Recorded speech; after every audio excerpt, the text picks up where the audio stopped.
Ascolta,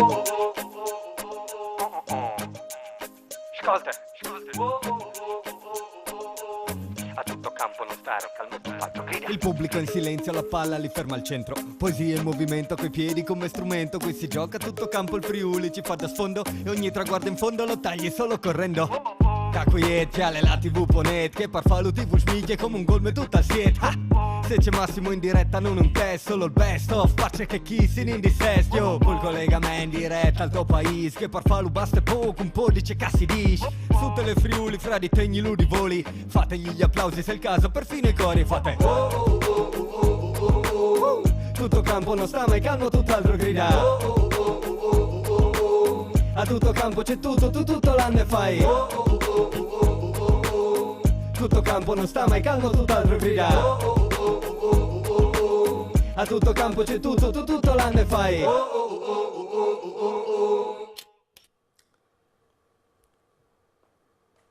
10 settembre riparte a tutto campo con una sigla rinnovata che omaggia una delle città del nostro calcio che abbiamo presentato a Palmanova. C'era anche Emily quella sera. Adesso ripartiamo dai nostri studi per una nuova stagione. Ciao Emily, sei pronta? Ciao Massimo e buonasera a tutti i telespettatori. Pronta per leggere messaggi? Pronta per leggere i messaggi che voi invierete o anche dei WhatsApp al nostro numero che fra un po' comparirà in sovrimpressione. Hai visto già la novità? Ci sono gli scorrimenti fino alla prima categoria. Sì. Quindi risultati elencati prima, potete continuare a consultarli mentre noi chiacchieriamo con il presidente che apre la nostra stagione, il presidente del comitato regionale Hermes Canciani. Benvenuto presidente. Grazie e buonasera a tutti. Grazie per essere con noi, con il mister degli allievi della rappresentativa regionale Andrea Furlano. Buonasera a Ciao tutti. mister. E poi un mister.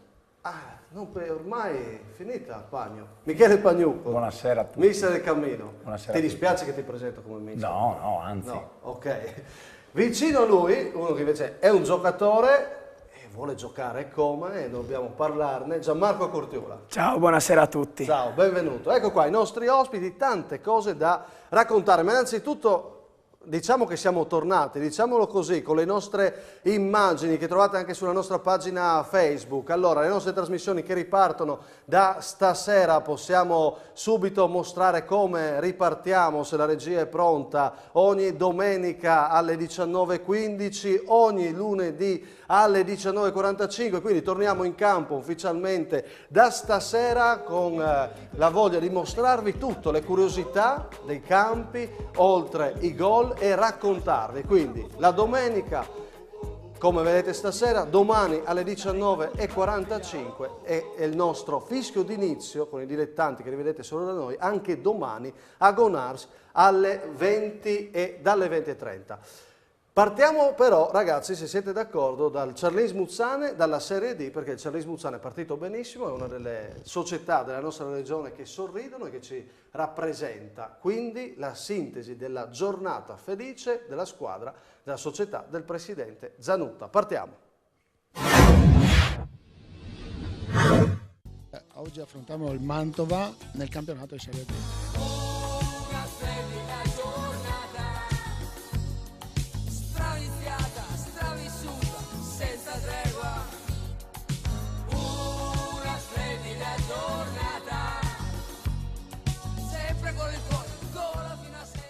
Ha qualcosa da dichiarare verso la partita di stasera del Cerlis Muzzane col Mantova?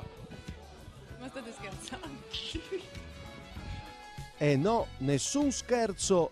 Il Mantova contesta il Cerlis Muzzane, esulta la neopromossa, batte la grande e blasonata Mantova 2-0 con Djukic. Il gol del vantaggio è suo, illuminante assist di Episcopo per Busetto che poi serve Djukic tutto libero e lui, ex Lignano, sigla a Lignano il primo gol in Serie D della squadra di Lugnan. Mantova sorpreso letteralmente dal gol di Busetto che chiude la pratica, ma soprattutto da una squadra che funziona. E la splendida giornata del Cerlis Muzzane in Serie D.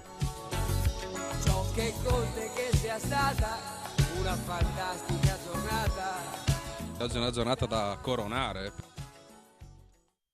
solo dire. È stata coronata. Presidente Canzani, partiamo da lei perché c'è soddisfazione, no? Sì, è stata un bellissimo prologo all'inizio dei campionati e Charlins è stato il degno rappresentante. Sì. Vincere in casa contro una squadra blasonata che ha ambizioni totalmente diverse rispetto alle nostre è un bel biglietto da visita. Già al debutto aveva fatto un ottimo punto fuori casa e quindi questo fa, spero, ben presagire per quello che sarà il futuro di questa nostra compagine in Serie D. A chi criticava Furlano che la squadra in estate non era chiara, il mercato, invece la squadra è stata fatta bene a questo punto, la partenza è sorprendente.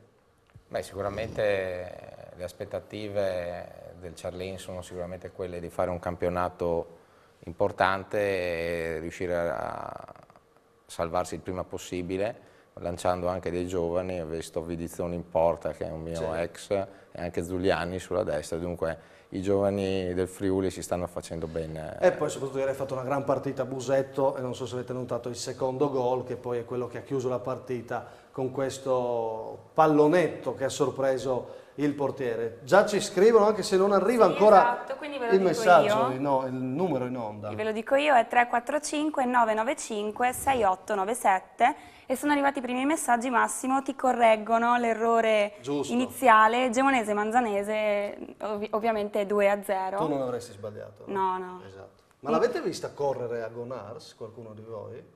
E avete visto correre lui per caso? Io no, neanche per sbaglio. Poi cosa ci scrive? Ci scrive immancabile Enzo da Carlino. Sì. Chissà cosa direbbero i Gonzaga, i Canossa, famiglie nobili mantovane, se venissero a sapere che la loro fortezza ha perso con una realtà di circa 400 anime. Ancora una volta... Un po' di più, dai. 4.000 anime. 4.000, hai ragione, perdono. Sì, 4.000 anni. Però, Volevo fare... Però dice una cosa corretta, scusa, perché effettivamente Michele Pagnucco ieri, io che ero a vedere la partita, sentivi cronisti del Mantova, no, che non sapevano pronunciare il nome Charlins Muzzane. E questo è un segnale, sta arrivando una nuova realtà. Sicuramente sta arrivando una nuova realtà, insomma il presidente Zamuta non nasconde le sue ambizioni, investe tanto tempo e penso anche del denaro per fare la squadra che ha allestito, insomma, e se ne sono accorti perché alla fine chi comanda è il campo, quindi lì non si bleffa. E il campo ha risposto, sentiamo un po' l'emozione del presidente allora, Zanuta, sentiamo. È un momento in cui non mi rendo ancora conto di quello che sta succedendo. Ho una squadra che ha un cuore, è quello che abbiamo verificato oggi. È entrata con la determinazione giusta dal primo all'ultimo minuto, voleva questo risultato e l'ha ottenuto. Cosa aggiungiamo, Canzani? Niente, mi piace molto quest'uomo, come voi sapete, perché è veramente lampante, la sua passione, la sua gioia, non riesce veramente a nascondere nulla. Lui è malato di calcio nel senso buono del termine e la partita di ieri è stato veramente, credo, per lui una scarica di adrenalina assoluta.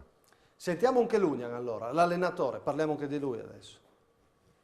Certamente contribuisco a trasmettere e dargli quelle idee, quell'organizzazione di gioco, quella filosofia di gioco che a me piace e vedo che sta atticchendo, i ragazzi assorbono bene le cose e si stanno di conseguenza anche comportando bene, perché anche chi diceva che non potevamo giocare con Smertnek e Fabbro davanti sono stati tutti smentiti, perché stanno facendo veramente reparto, tutti e due collaborano, si aiutano, rientrano, è un attacco di peso consistente. L'allenatore Andrea Furlano è anche una, non voglio dire rivincita perché sarebbe troppo presto per parlare di queste cose, però un segnale, quello che ha dato Lugnan, no? Perché arrivava dall'eccellenza, dalla retrocessione, qualcuno aveva messo in dubbio la scelta. Questa è la risposta di Lugnan, con una squadra che ha già sorpreso. Beh, è lampante, la squadra gioca, la squadra corre, la squadra lotta.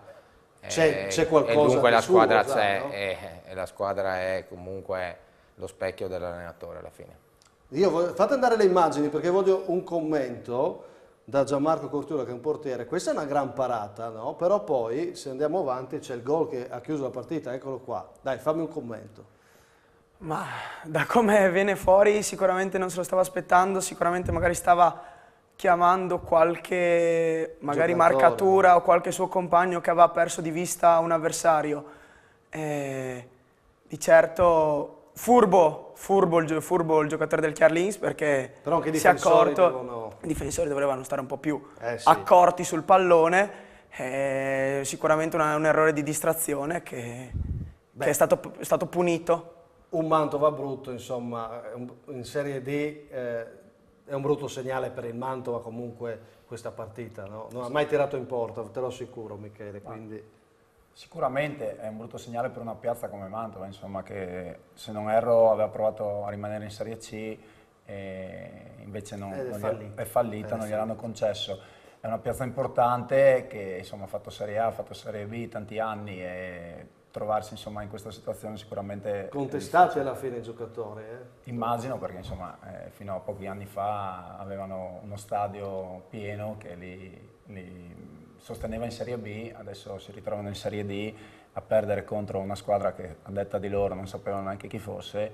È vero. Però...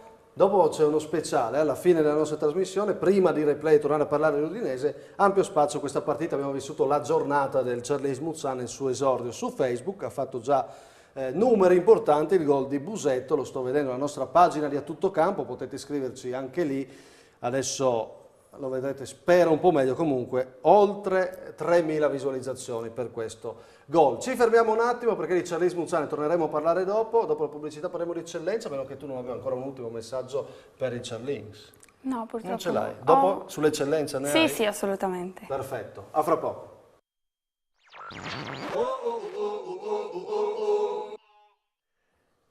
Rientriamo in studio, devi assolutamente leggere un messaggio. Certo. Allora ci scrive Antonio San Giovanni, un caro saluto al presidente Canciani e ci augura un buon lavoro. Grazie. Che noi speriamo, noi faremo assolutamente. Dell'ISM gradisca, l'ho letto perché l'anno scorso, Emily, non li leggevi mai, ed è vero, ho provato, quest'anno li leggerai sempre. Ok. Quest'anno Emily è prontissima, ha iniziato appunto a correre, è pronta per la stagione, ma anche noi, con tante immagini, subito, che immagini di eccellenza vorresti vedere, Presidente? Ma innanzitutto, se mi permetti, l'immagine forse più bella che oggi, nonostante tutto quello che era stato pronosticato, si è giocato, si sono giocate tutte le partite. Tranne qualcuno in prima, eh? No, abbiamo avuto in realtà 7 sospensioni. Ok. Però diciamo che 5 sono di campionato, una purtroppo è stata quella di Blessano, perché stanotte c'è stata una piccola tromba d'aria che ha scoperchiato la recinzione e il tetto del chiosco, quindi non si poteva giocare, e una era della Coppa Regionale di terza categoria. Stanno ancora giocando a Trevignano l'Azzurra contro la Risanese, per cui questo è indubbiamente il risultato forse più importante. L'Eccellenza è partita dopo i botti della Coppa Italia con un risultato importante, mi pare di capire. Qual è? La vittoria sicuramente del Lumignaco a Tor Viscosa. Ce l'ho. Ce l'ho. Vediamola, no? Ne parliamo. Certo. Sì, perché era uscito con Ronchi dalla Coppa Italia Lumignaco, grande risposta di una squadra, di una società che vuol far bene, Presidente, sta lavorando tanto per far bene.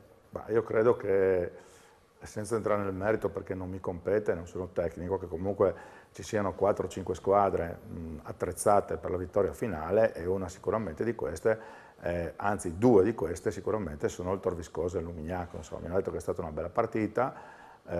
Sottolineo il fatto che c'è stato un arbitraggio all'altezza della situazione, il che è una situazione importante perché con i campi in questa condizione sicuramente è difficile, e quindi è stato un bel avvio, insomma. È stato un bel avvio. A Campora, su rigore, rimette in moto Lumignaco, che rimonta dopo un bellissimo gol di Verrillo, poi ha trovato il 2-0 e poi la rimonta con la rete di Acampora. Mattielis da fuori con il destro, una botta all'incrocio, e poi, lo vedrete, arriverà il gol di Puntar. Restiamo sulle immagini mentre io chiedo ad Andrea Furlano che segnale ha dato subito oggi al campionato Zanuttic, il mister del Lumignaco.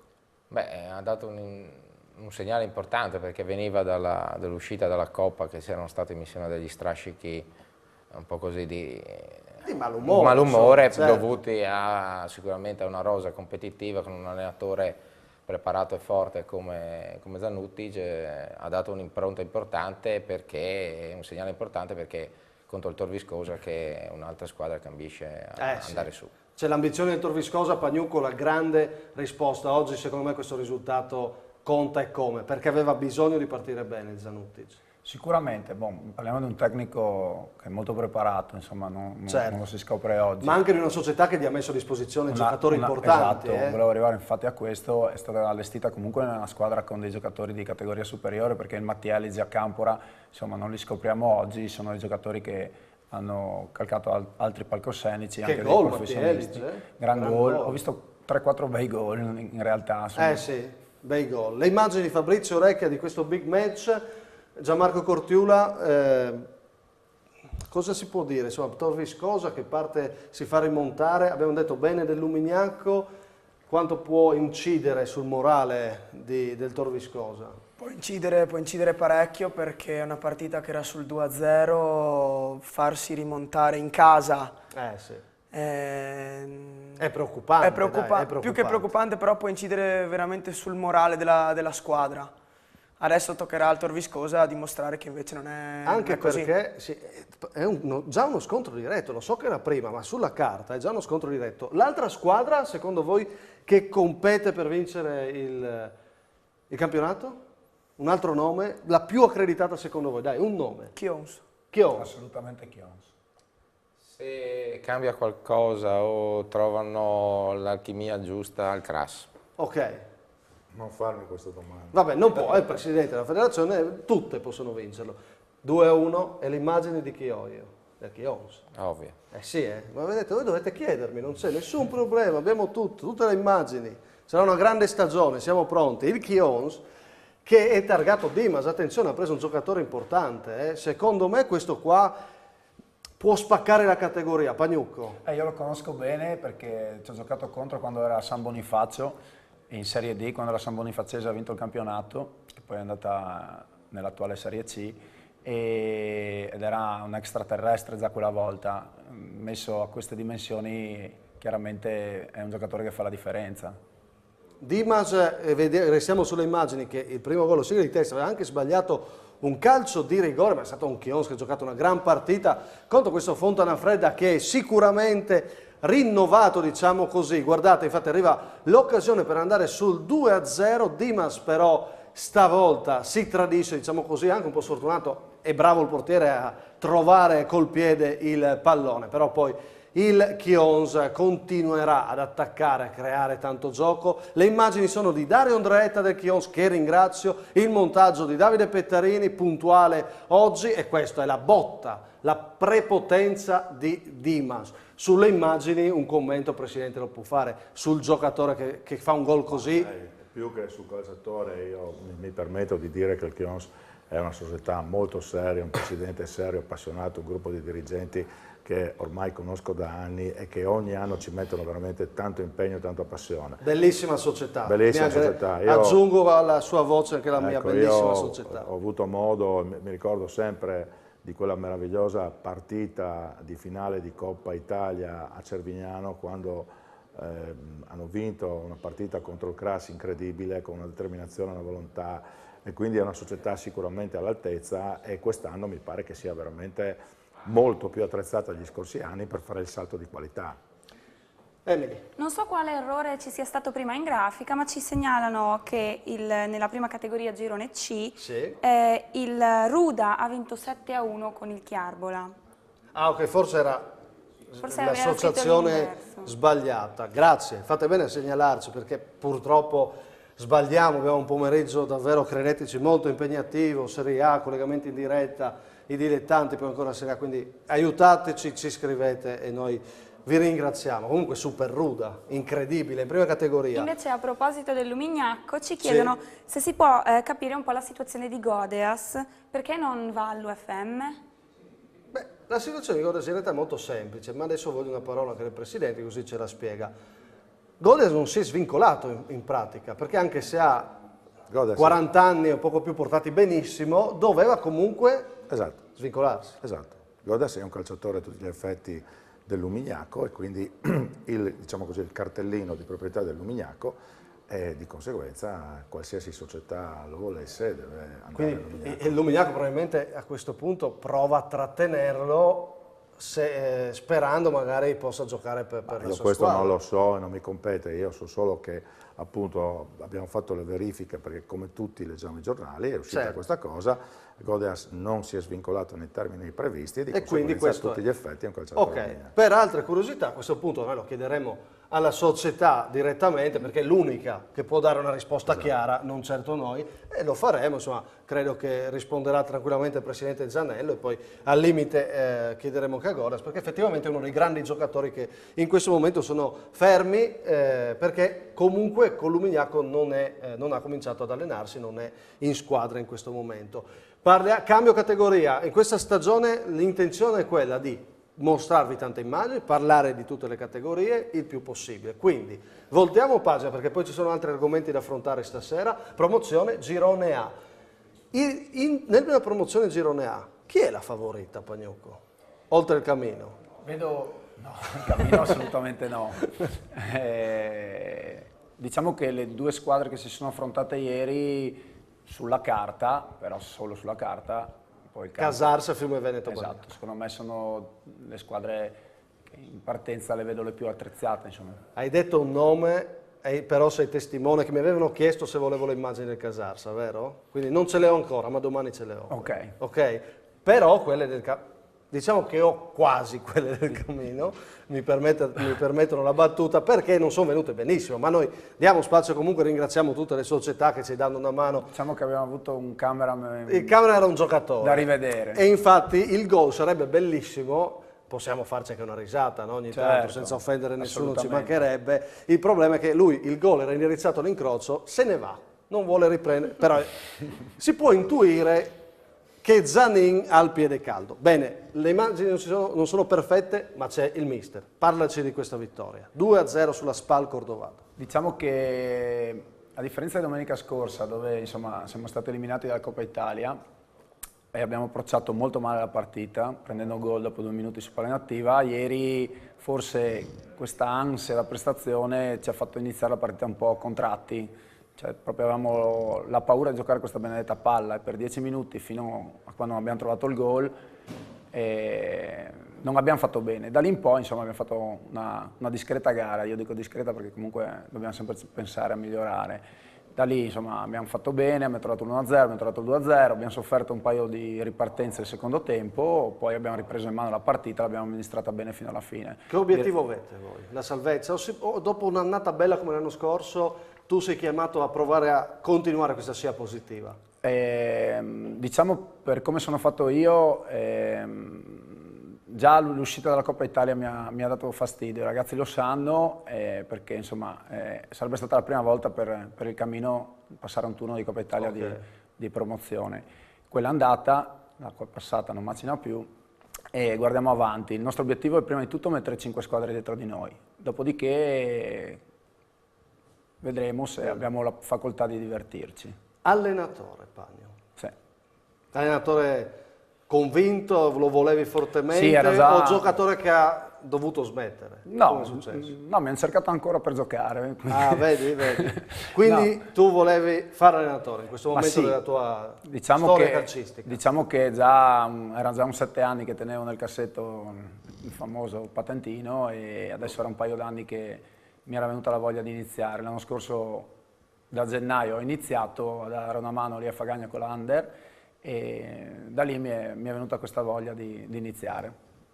Vai, È arrivato un saluto sia per il presidente Canciani che per lei, il nuovo mister Pagnucco, da Luciano Vescovo da Visco. Okay. Grazie mille. Fai la domanda a Furlano, dai. Ci fanno le domande, bisogna farle. Sì, ok. Allora No, è per Furlano o è per Canciani? Non ho capito. È generica. È generica. Fai. Vorrebbero sapere come mai dopo le sconfitte dell'anno scorso della rappresentativa allievi l'allenatore non è cambiato. Andrea, sai che io ti voglio bene, me l'hanno scritto però, io devo dar voce. Rispondi tu o risponde Canciani? Comincio io? Finisco io però. Sì. Beh, io credo che lo scorso anno la rappresentativa allievi abbia dimostrato durante il torneo delle regioni di che razza sono fatti i nostri ragazzi.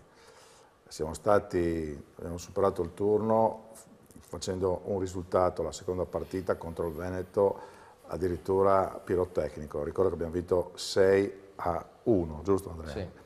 E quindi io mi permetto sempre di prendere in giro il mio collega del Veneto dicendo che il prefisso di Mestre è cambiato, perché lui abita a Mestre, perché per noi è stato veramente un grande successo. Con questo non si vuole assolutamente andare a perorare la causa perché abbiamo vinto una partita, ma è quello che il comitato e quello che io ho ritenuto corretto era di continuare con questa strada, cioè la strada degli allenatori della scorsa stagione, ad eccezione di quella di Max Moras, che ha preferito o abbiamo preferito di comune accordo, visto che lui aveva delle altre giuste mire, per dare continuità a quello che è il lavoro che noi abbiamo iniziato a fare.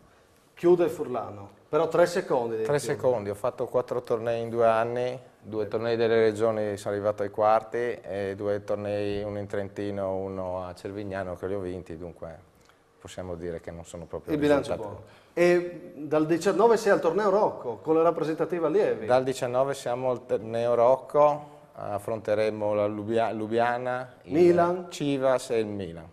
Un bel palcoscenico, no? Ne abbiamo parlato oggi, abbiamo anche il lancio di questo bel torneo dal 19 al 24 settembre. Che esperienza può essere per gli allievi, mentre vediamo il promo del torneo Rocco?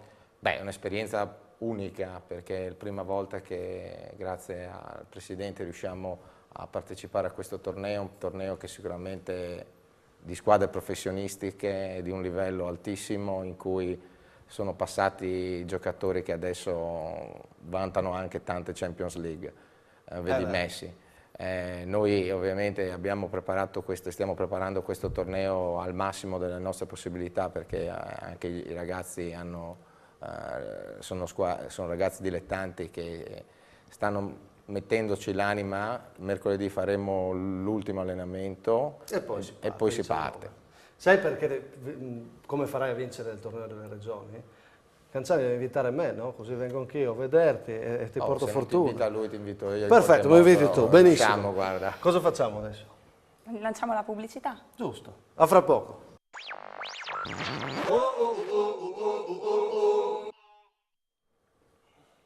Prima della pubblicità abbiamo parlato di giovani. Sarà uno dei temi, adesso piccola pausa, poi torniamo a parlare della giornata di oggi, vediamo altri gol, dobbiamo andare in promozione girone B. Uno dei temi, tra parentesi intanto aggiornamento, gol del Pordenone in Serie C, in vantaggio il Pordenone con Parodi, lo vediamo proprio dalla pagina ufficiale del Pordenone Calcio, 1-0, quindi è importante dare questo risultato. Diciamo giovani, Presidente Canciani, la grande novità sono i 3 fuori quota. Domani alle 20:30 a Gonars, Massimo Paganin sarà nostro ospite, lui che è anche capo delegazione dell'Under 19, quindi oltre che commentatore Mediaset, la persona giusta per parlare di calcio. Parleremo dell'effetto giovani, benefici, pregi e difetti. Questa sera ad esempio c'è Gianmarco Cortiula, che è uno di quei ragazzi, dopo ce ne parlerà, che la società ha scelto di diciamo così, tagliare tra virgolette per dare spazio al fuori quota, perché quest'anno ce ne sono 3. Ma questo non significa che sia lì il problema, lui ci porta solo un'esperienza. Noi cerchiamo adesso, Presidente, adesso un po' e domani ancora di più nel dettaglio, di aprire un tema di dibattito. La regola dei 3 fuori quota, perché? Molto semplice. La regola di fuori quota nasce nel lontano gennaio alla festa per la finale di Coppa Italia, quando c'è stata una richiesta da parte dei presidenti del campionato di eccellenza di avere qualche novità. E quindi qualche novità era praticamente la questione ad esempio dei 3 giovani, delle 5 sostituzioni. Qui abbiamo una grafica che però vorrei leggere con calma.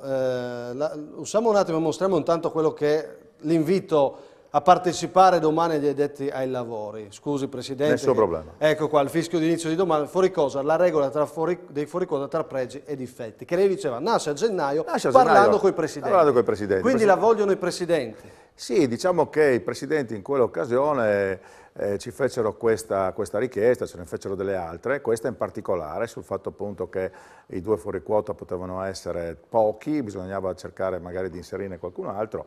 E quindi iniziò questa discussione che poi alla fine noi come comitato abbiamo recepito e abbiamo praticamente poi di fatto attuato.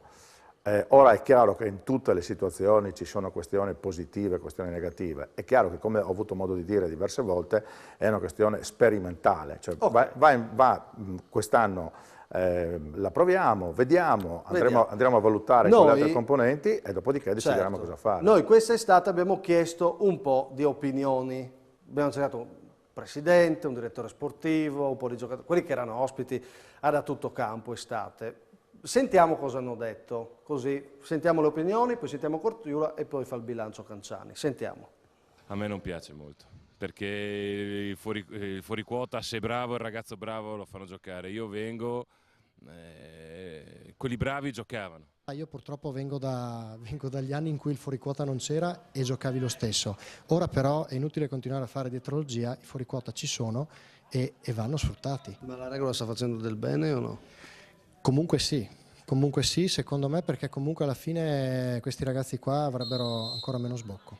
Adesso cosa capita? Che tutti andranno a cercare questi 97, 98, 99, poi fatalmente il prossimo anno i 97, tra virgolette, non buoni, spariranno e il problema di questi ragazzi rimane. Io personalmente non la vedo come una grande trovata l'aumento del numero di fuoriquota, avrei cercato altre soluzioni. Io credo sia una controregola contro il calcio e contro la meritocrazia. Secondo me dovrebbero promuovere il fatto di far giocare i giocatori del proprio settore giovanile. Io avevo parlato di avere 2 fuoriquota che potevano arrivare da qualsiasi parte e il terzo fuoriquota che doveva essere però del proprio settore giovanile, perché altrimenti non veniamo fuori a capo di niente. La mia opinione è questa, è una sperimentazione quest'anno, dopo il prossimo anno si valuterà, insomma. Io non ero d'accordo neanche per i 2, quindi voglio dire i 3 ancora mi sembra, cioè i 5 cambi con i 18 in panchina. Il fatto della gestione gara è molto più complicata, molto più difficile, però io penso sempre e sono straconvinto che se un ragazzo giovane e bravo giocherà sempre, nonostante l'obbligatorietà di farli giocare. Non so quanto bene gli facciamo. A me onestamente non è piaciuta, l'ho detto sia in sede di incontro con i presidenti dell'eccellenza sia con il presidente federale, sia per i tempi, inizio i primi giorni di giugno, quindi un tema di programmazione, sia per la finalità. Non credo che inserendo un terzo giovane ne giovino le ambizioni dei giovani stessi che la qualità stessa del campionato. Sono completamente contrario e anche per quello che rappresento, che non è da poco, che rappresento l'Associazione Italiana Calciatori. È una battaglia che anche noi come associazione stiamo continuando a fare, perché continuare a dare obbligo a questi giovani di giocare non è un effetto positivo per il campionato e nemmeno per i giovani stessi, però il fatto di non aver coinvolto le componenti, e io sono una di queste, con i calciatori, e confrontarsi anche con i presidenti per cercare di capire se valeva la pena fare o no questa modifica del terzo giovane è stato un rammarico, in realtà una delusione per come ci sono i rapporti anche con la federazione e quant'altro, anche perché poi mi sono confrontato io con altri presidenti dopo aver fatto questa regola e ti assicuro che non tutti erano così convinti. Insomma, le opinioni sono molto chiare e piuttosto c'è una maggioranza che dice che non piace. Prima del sunto che giustamente deve fare il Presidente, sentiamo anche gli ospiti. Partiamo da te, Gianmarco Cortiula. Questa regola cosa è successo a te? Allora, praticamente io mi sono trovato il 30 di agosto che mi è stato detto che stavano cercando un altro portiere fuori quota in modo da avere entrambi i portieri in rosa fuori quota e mi sono trovato a casa. Ok. Quindi, questo però ovviamente non è colpa della regola. Non è colpa della regola, infatti io... Colpa, se possiamo dire, della società che ha sbagliato i tempi. Come ho sempre detto a chi mi ha chiesto, la decisione posso anche accettarla, non è un problema, il problema è più la tempistica. Chiaro. Per l'altro discorso, per il fatto della regola, a me non è mai piaciuta neanche quando mi andava a favore, quando giocavo come fuori quota. Non mi è mai piaciuta e non mi piace tuttora. Ok. Tanto sei libero tu in questo momento? In questo momento sì, sono a casa. Vuoi fare l'opinionista o vuoi giocare? Preferirei giocare, però se dopo non si trova niente. Beh, portiere libero sul mercato, ci sono tante società, probabilmente avrai la tua occasione di tornare in campo, però tra virgolette, un po' una vittima della regola dei giovani, perché qualche vecchietto, che lui non è ancora, viene escluso. Da ex vecchietto ad allenatore, la tua opinione? No, io diciamo che di base non ho mai apprezzata questa regola, nel senso che io sono della generazione, ho visto prima un'intervista di Zampieri e vengo da quella generazione dove insomma valeva la meritocrazia, e anche perché purtroppo questa regola, come tanti hanno già detto, non porta dei grossi benefici. Io ho la fortuna di avere dei ragazzi in rosa che sono dei fuori quota, che con me, come li ho visti io in questo mese e mezzo, giocherebbero a prescindere dall'età, perché sono talmente Questo bravi. è quello che si sente dire. Furlano, dai, vediamo il tuo parere, poi leggo una tabella e il Presidente va a dare le motivazioni, perché troppi dicono no, ma i Presidenti a lui hanno detto tutti sì, perché se no lui non la faceva la regola. Questo che è paradossale, no? I Presidenti dicono sì, poi sì, tutto il mondo dice no, c'è qualcosa che non mi torna neanche a me. Furlano. Ma io ritorno invece indietro di tanti anni, mi ricordo che con anche qua a Pagnuco vicino c'era una regola dei fuori quota in interregionale in eccellenza che poteva stare un giocatore un minuto, importante che fosse, si sostituivano il portiere. Sì, ecco, dunque da questo a quello che siamo arrivati adesso mi sembra che ci siano passati già tanti anni. In questo momento la federazione ha fatto questo esperimento o comunque ha approcciato questo modo di intendere, io dico vediamolo alla fine dell'anno, inutile adesso dopo una giornata. Arrivo da Emily anche dei messaggi, però voglio sentire il Presidente. Premesso, Presidente, che l'esperimento va fatto ed è corretto. Però quello che preoccupa è sentire tanti no e legga questa tabella. Noi abbiamo cercato di fare un'analisi difficile. Abbiamo preso dal 2010 al 2015 5 stagioni, ci sembrava una forbice buona, escludendo gli ultimi 2 anni perché era troppo presto per fare dei bilanci. Vediamo la tabella.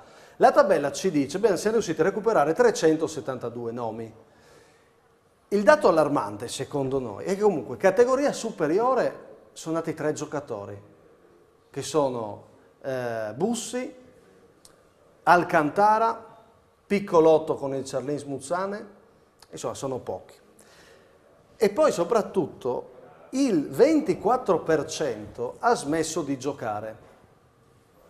È vero anche che però la maggioranza dei giocatori resta nella squadra o nella categoria regionale, quindi in eccellenza in promozione. Quello che ci chiedevano noi, Presidente, se questi sono i dati, perché c'è ancora questa regola, ma non in Friuli, in generale? In Veneto questa regola esiste già da parecchi anni ma e quindi non ha avuto questo tipo di... Ma io rimango letteralmente stupito di fronte a questo tipo di affermazioni, perché vedete, alla fine tutti i soggetti al quale voi avete rivolto la domanda hanno dato le loro spiegazioni, ma la realtà è totalmente diversa. Io mi chiedo, ma un ragazzo che ha 20 anni è un fuoriquota?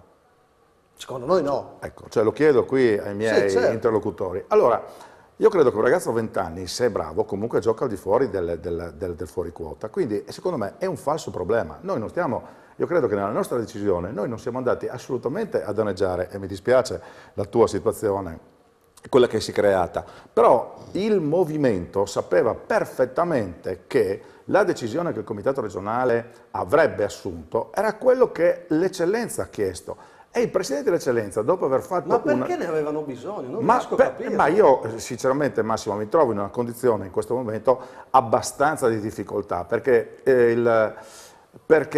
le motivazioni che possono trovare le diverse società, logicamente, sono diverse. Allora, a me non piace sentire uno che mi dice ah beh, adesso andiamo a fare la corsa al 97, perché in realtà il 97 era già fuori quota. Allora, possiamo ipotizzare, e mi è piaciuto Marino Scudeller, possiamo ipotizzare un percorso di tipo diverso, cioè se noi dovessimo lavorare su un discorso di fuori quota, lavoriamo con le fasce effettivamente più basse per dare le possibilità a questi ragazzi che anziché essere 3 possono essere 6, 9 o 10, diamo le possibilità a questi ragazzi di fare le rappresentative, perché ricordo a tutti che dei fuori quota in eccellenza non sono più in età per fare le rappresentative. Di una cosa devo dare atto a Nicola Paolini, che probabilmente una riforma di questo tipo, che non era mai stata studiata, andava magari condivisa con una serie di componenti, compresa la componente del calciatore. Certo. Ma questo chiaramente va a scontrarsi clamorosamente con quelle che sono poi alla fine le decisioni, e tu sai perfettamente, tutti sanno che noi come comitato abbiamo deciso di adottare questa linea, cioè il fatto di ascoltare quelle che sono le esigenze delle società e dei presidenti, di attuare. Chiaro. Sentiamo qualche messaggio, dico la regia, vado un po' oltre qua e poi recuperiamo nell'ultimo blocco. Abbiamo diversi saluti, per esempio Martinello da Lignano dice grande Telefriuli, grande Radina, un saluto, un in bocca al lupo al Pagno. Sì, ex Lignano. Poi ancora per Pagnucco, un saluto Pagnucco dalla cucina della Sagra di San Vidotto. Grazie. E su questo tema dei fuori Torniamo quota al tema dopo. ci scrive Celso, fuori quota giustissimo, se bravi meglio perché soprattutto maturano. Esiste, giustamente, noi, Presidente, non l'ho fatto apposta, ho raccolto, però esiste anche chi giustamente questa regola la apprezza, l'ho detto, i Presidenti l'hanno voluta, quindi c'è chi ha voluto questa regola. Domani la affronteremo nel dettaglio. Ti chiedo solo un'ultima cosa, Cortiula, però in questo momento che non sei fuori quota, in certe categorie, tipo l'eccellenza, ti senti penalizzato perché il tuo ruolo è quello che viene usato più facilmente, no? Metti il fuori quota lì, al di là delle capacità tecniche. Esatto, perché mettendo il fuori quota in porta, alla fine dei conti si guadagna un vecchio fuori. Certo. E quindi è quello che viene usato maggiormente. È logico che, come diceva prima il Presidente, un ragazzo di 20 anni non è giovane per fare il fuori quota, ma uno di 21 è considerato vecchio. Può diventare vecchio. È vecchio e uno di 21-22 è vecchio. Quindi è una cosa sia, come diceva il Presidente, che non è giovane, ma dall'altra parte uno che non è vecchio mi viene considerato vecchio e viene penalizzato. Pregi e difetti, Presidente, però mi dica il pregio che lei ha riscontrato, perché comunque domani, ripeto, ne parleremo ancora di più, ci sarà un pregio fondamentale. Allora, la cosa che a me spaventa complessivamente nel nostro movimento è la perdita di tesserati. Noi abbiamo una situazione inerente il calcio degli amatori che prevede in regioni limitrofe alla nostra dei fuori quota di 18 anni. Questo logicamente va Questo è grave. Esatto, questo va a scapito. Allora, il famoso abbandono che tu prima hai menzionato. Perché vanno negli amatori. Perché vanno negli Ma amatori. la vera, Presidente, mi scusi, forse uno dei grandi obiettivi, grande missione, è forse che il Presidente del Comitato regionale della FIGC si sieda accanto al Presidente della WISP, del Collinare, e ragionino, o è impossibile questo? Io, come tu mi conosci, non ho nessun tipo di problema a sedermi con tutti. Il problema vero è il rispetto delle regole. Certo. Noi siamo la federazione, abbiamo delle regole che sono precise, che sono certe, e di conseguenza io dovrebbe arrivare l'input anche dovrebbe arrivare dal CONI, mondo degli amatori, perché il mondo federale è il mondo rappresentativo, ci mancherebbe. Io direi soprattutto dal mondo del CONI, che io rappresento perché effettivamente facciamo tutti parte della stessa famiglia. Per cui se le regole in federazione sono di un certo tipo, anche le regole degli amatori o degli enti di diritto sportivo devono essere le stesse. Però ritornando a bomba, quello che ti dicevo è proprio questo. A me fa specie, lo scorso anno io ho visto tante partite, ragazzi degli amatori 24, 25, 23 anni, perché è decisamente molto più comodo, perché comunque i ragazzi vanno a farsi la partita, poi vanno a bersi la birra ed è finita lì.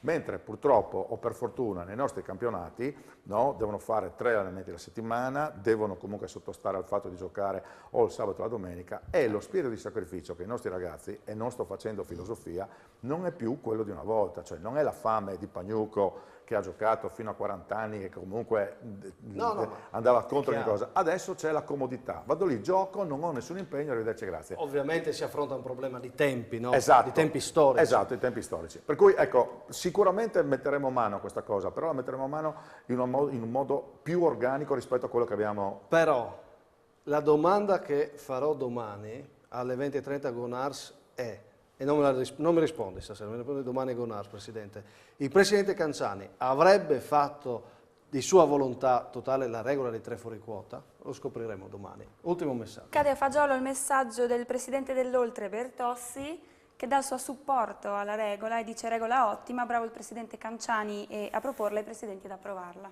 Ecco, è il tuo ex Presidente Cortiula. Niente. Non vuole aggiungere? No. Non vi siete lasciati bene alla fine? No, perché come ti ho detto prima non discuto la scelta discuto le tempistiche, perché il 30 di agosto il mercato è praticamente chiuso. Certo, capisco, insomma. Probabilmente anche il Presidente può, tutti possono fare degli errori, in caso se il Presidente sta guardando la trasmissione, se vuole rispondere naturalmente o chiamare, libero di farlo, noi diamo voce ad un giocatore, ma abbiamo naturalmente avvertito la società nel caso volesse dire giustamente la sua. Chiuso, domani con Ars ne parliamo ampiamente, dopo la pubblicità si chiude invece la trasmissione, ma torniamo con le immagini dai campi, a fra poco.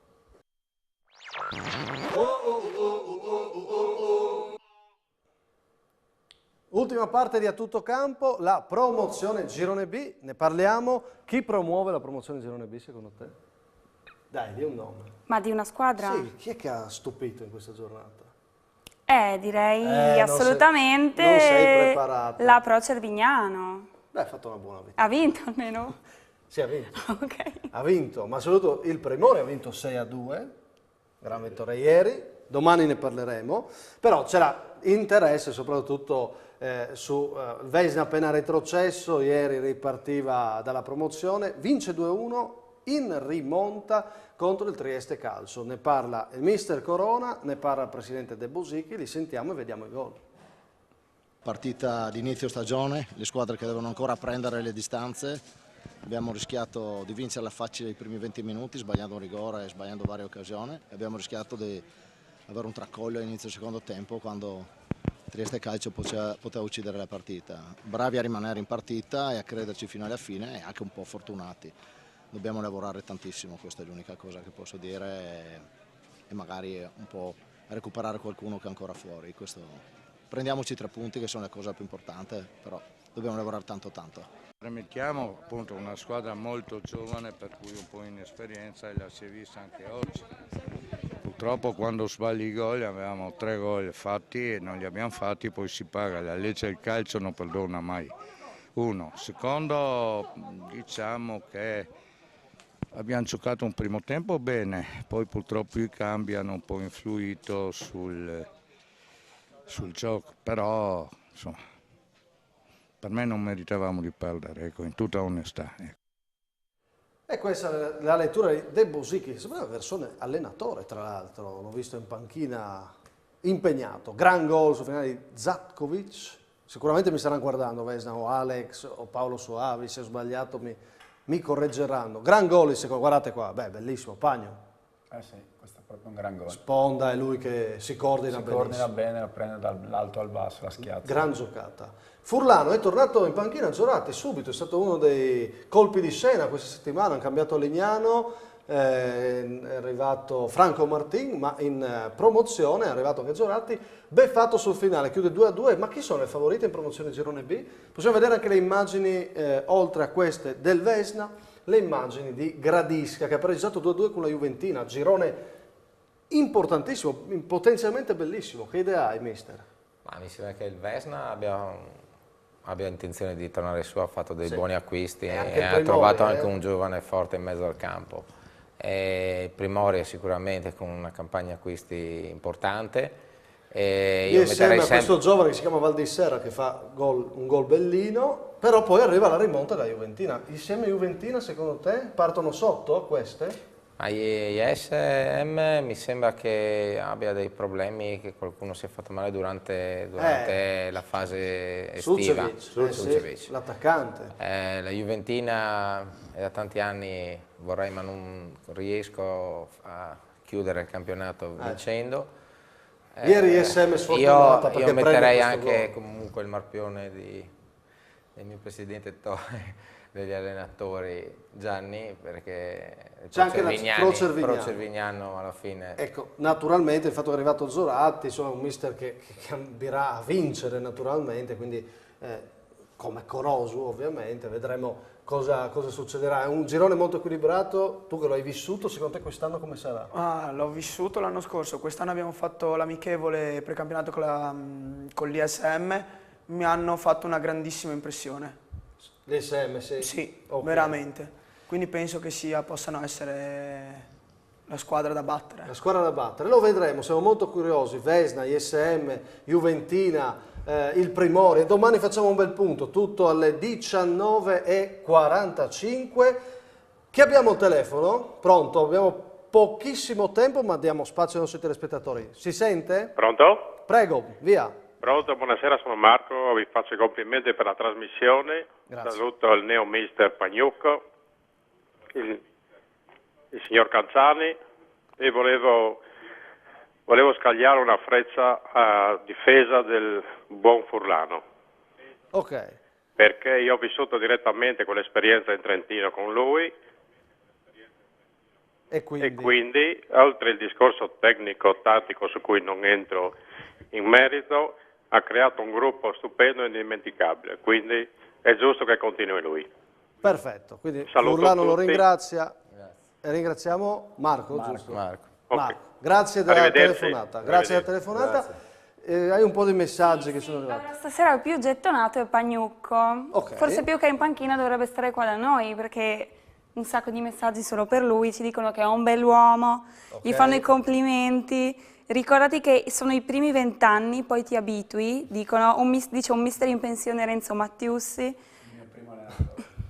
Poi Massimo per te ci scrive un anonimo dicendo che basta Massimo, vogliamo Magrini come presentatore. Magrini arriva, attenzione, domani grandi novità, lo vedrete, avremo anche la partita di Magrini domani, una nuova rubrica. E poi arrivano tanti messaggi riguardo l'argomento dei fuori quota e noi invitiamo Nicola Paolini e tutti gli ascoltatori che ci hanno scritto stasera, domani sera a Gonars a sentire le opinioni anche di un personaggio importante come Massimo Paganini. Bravissima, io raccolgo questi messaggi, tanto Nicola interverrà, Paolini come rappresentante dei calciatori, non solo lui, interverrà anche Furio Corosu che anche lui ha fatto uno studio qualche tempo fa e naturalmente Massimo Paganini e la voce della federazione con Hermes Canciani. Abbiamo già parlato un po' stasera, poi giovedì andrà in onda alle 21:15 lo speciale di Gonars. Abbiamo parlato di società, Presidente, lei con le società del Carnico cosa farà il fine settimana? No, questa settimana? Io giovedì con il top 11 di prima, seconda e terza categoria andrò a Sarnano a fare questa partita in occasione della inaugurazione della scuola che la Regione Friuli Venezia Giulia ha costruito in questa zona terremotata ed è un atto di solidarietà nei confronti di quella popolazione. Quindi il calcio della Regione e in particolare il calcio della Carnia praticamente è vicino a quelle popolazioni così colpite con questo evento che ritengo un evento simpatico, un evento carino, proprio di solidarietà e di vicinanza. La cosa più importante che farà o si aspetta da questa stagione, abbiamo iniziato oggi, sono partite le gare, ma lei come Presidente cosa vuole da questa stagione?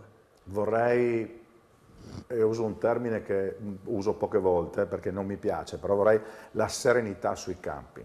Vorrei il fatto di non trovarmi 10-15 giornate di squalifica ai vari calciatori per episodi di razzismo, per episodi di violenza, vorrei che i dirigenti facessero i dirigenti, vorrei che gli allenatori, mister, fossero certe volte più attenti a quelli che sono gli aspetti comportamentali, nei settori giovanili che i genitori facciano i genitori col tifo a favore e soprattutto vorrei una cosa, che quello che ogni tanto sento, questa è una persona bravissima, però quando entra in campo perde la testa, non fosse vero, perché è una persona bravissima, quando entra in campo non perde la testa. Si è divertito? Le è piaciuto? Tutto Sì, molto, campo? grazie.